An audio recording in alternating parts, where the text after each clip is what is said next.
अस्सलाम वालेकुम बच्चों। आज मंगल 4 अगस्त सन 2020। आज हम उर्दू में जो हमारा कल सबक हुआ था, सबक नंबर 8 शफीउद्दीन नैयर, कल हमने इस सबक को अपनी ऑनलाइन क्लास में समझे। ठीक है, अपनी ऑनलाइन क्लास में हमने ये सबक भी समझ लिए है। शफीउद्दीन नैयर जो है बच्चों के शायर कहलाते हैं। इन्होंने बच्चों के लिए बहुत सारी छोटी छोटी नज़में, कहानियाँ, 70 से ज़ायद उन्होंने किताबें लिखी अपनी ज़िंदगी में। और किस तरीके से शफीउद्दीन नैयर की ज़िंदगी जो है, उनके ज़िंदगी के हालात क्या रहे, वो इस सबक में बताए गए हैं। नैयर जो है उनका तखल्लुस था। तखल्लुस उस मुख्तसर नाम को कहते हैं बच्चों, जो शायर अपने खुद के नाम के साथ लिखा करते हैं और फिर अपनी शायरी में उस तखल्लुस को इस्तेमाल करते हैं। शफीउद्दीन नैयर जो है, उनके अब्बा का नाम था हकीमुद्दीन नैयर। अलीगढ़ के कस्बे में, अतरौली नाम के कस्बे में सन 1903 में उनकी पैदाइश हुई। इब्तदाई तालीम उन्होंने एक दीनी मदरसे में हासिल की। जब वो 7 ही बरस के थे बच्चों, तो उनके अब्बा का इंतकाल हो गया। लेकिन उनकी अम्मी चूंकि एक पढ़े लिखे खानदान से थी, उन्होंने अपने यतीम बच्चे को पढ़ने के लिए एक रिश्तेदार के घर अलीगढ़ भेज दिया।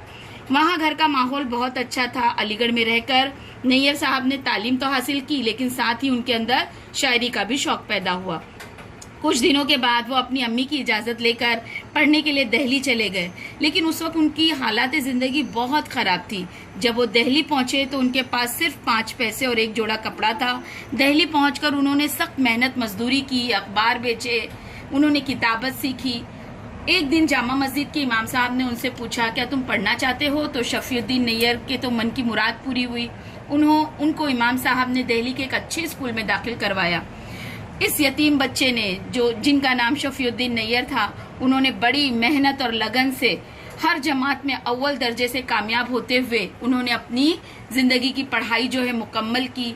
आगे चलकर उनकी फीस माफ हो गई, उन्हें स्कॉलरशिप मिली और वो साथ ही साथ बच्चों को पढ़ाते थे। जो रकम मिलती थी कुछ अपनी अम्मी को भी भेजते थे और सख्त मेहनत और तकलीफ की जिंदगी गुजारते हुए उन्होंने उर्दू फारसी में इम्तिहानात में अव्वल दर्जे में कामयाबी हासिल की और दिल्ली के एक स्कूल में वो मुदर्रिस हो गए, यानी टीचर हो गए। 65 बरस तक उन्होंने उस स्कूल में पढ़ाते रहे और फिर उन्हें वजीफा मिला। ये बच्चों के शायर कहलाते हैं और इनकी तबीयत भी बिल्कुल बच्चों जैसी थी। हंसते थे तो यूं लगता था जैसे बच्चे हंसते हैं, बच्चों की सी बातें करते थे, बच्चों की तरह हर वक्त खुश रहते थे। कोई उनके साथ अच्छा सलूक करता तो जगह जगह उसका जिक्र करते थे। वक्त के बेहद पाबंद थे और इस तरीके से उनकी नज़मों और किताबें जो है 70 से ज़ायद उन्होंने लिखी है। और आज भी बच्चे हों या बड़े शौक से उनकी किताबें ढूंढ ढूंढ कर पढ़ते हैं। और इस अजीम इंसान शायर का इंतकाल दिल्ली में 30 जनवरी सन 1978 में उनका इंतकाल हो गया।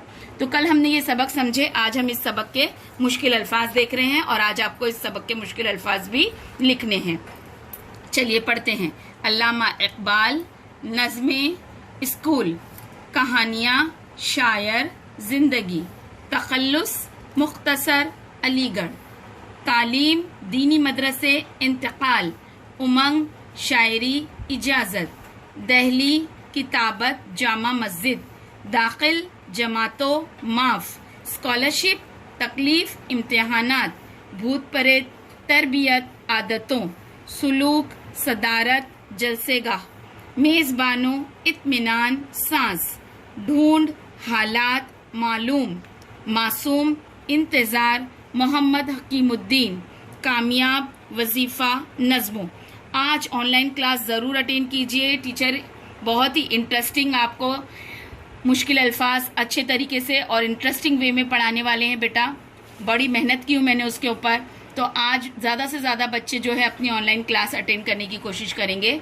आपको ये काम जो है पिक्स जो है मैं ग्रुप पर दे रही हूँ, आपको भी लिखकर भेजना है। ठीक है, चलिए अल्लाह हाफिज़।